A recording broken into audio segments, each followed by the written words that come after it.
Hi gang, this is my second video for this week's problem, the delay in the hiring process. Jumping right into it, going back to chapter 5, I would take an interest-based approach if I am the union rep for the fire department going to the table.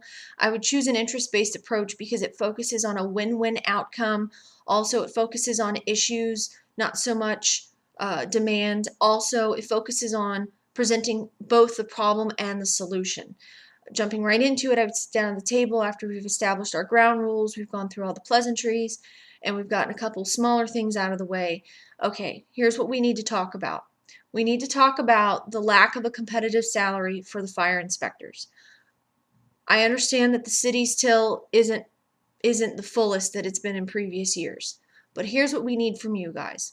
If we can't offer our inspectors a competitive salary this contract term, then we need to at least streamline the hiring process so we can get good qualified candidates to fill this position.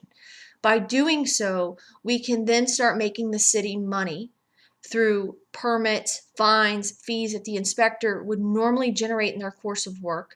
At the same time, we would also make the city safer because we would be able to fill a position that would go out into the city and help the other inspectors ensure that commercial and residential buildings are up to fire code.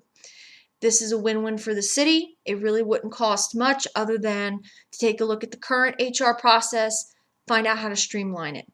In my opinion, it's a win-win because once you streamline the process for one department, you can replicate that in other departments and potentially streamline your process across the board and get other positions filled in a more timely manner.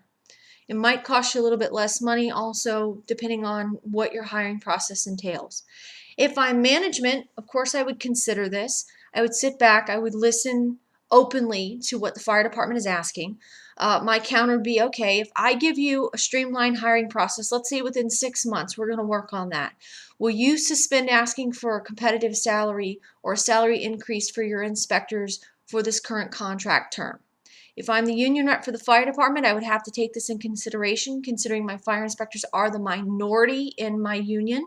Also, that they're not the strongest voting bloc, especially if I have a concession that I need to ask the management team for my line personnel. Let's say I need an increased benefit. Let's say there's a pension issue. Let's say we need to do a COLA. I would have to agree to that as the union rep. I would also think it would be fair to give the city time to streamline the process. However, I would counter 6 months is too long. We need this done within 3 months. We've already had this position open for 6 months. It's costing us money every single day that we don't have a body in that seat. If I'm the management rep, of course, I would have to consult with my HR professional. I might take a break from the table and call the head of the HR department to see exactly the time frame, what the hiring process entails, where it could be streamlined, and I could come back to the table with that information and a final offer. I took the interest-based approach from Chapter 5. I would not use traditional, which is a very hard, demanding approach, because the delay in the hiring process really is a win-win for both if we can fix it. Also, it would help solve a problem in general for the city and help reinforce a good long-term relationship between the union and the city, that they're coming together to solve a collective problem. Also, going back to the Walden videos, we have to consider what we want versus what we can reasonably expect to get. And if I'm the union rep, I also have to take into consideration that, number one, my fire inspectors are the minority in my union. I'm always going to protect myself and my voting block. Second, for the inspectors, there's no real private industry competition. Really, you're comparing apples to oranges, or in this case, my jurisdiction for neighboring jurisdictions, which might have a totally different tax base, totally different population demographic, different size.